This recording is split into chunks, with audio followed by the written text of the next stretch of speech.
Today, let's try to understand how to choose and use a business model for your product or service or project.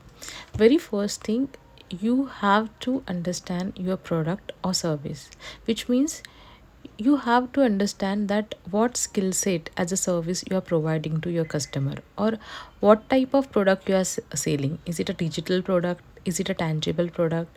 For example, let's say you are a course creator and you want to sell your course. So you need to think that you will opt for like service based model or subscription. For that, first you need to identify your targeted audience, because you have to identify to whom you are going to sell.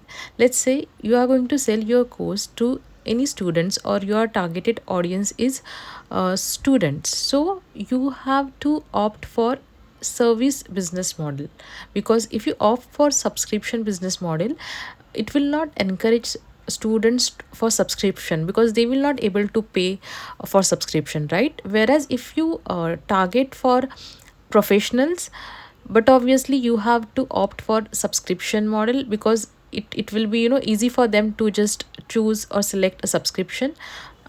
Okay, after that you have to decide that how you're gonna distribute your product or service, what value you are going to give, and how you're gonna distribute it. Whether you are going to provide a online portal, whether you are going to give some home delivery, whether you are going to create some your website, or you are going to create any app to access your product or service. After that you have to set up a revenue streams, like how you're gonna charge, whether it will be a monthly basis, or per use, or quarterly, or yearly, something like that. After that you have to validate the MVP, which means you have to test your product with a minimum viable product. You have to for example, you have to simply start your app with some basic chapters. You have to take review from your customer or users. After that you have to optimize for sale, which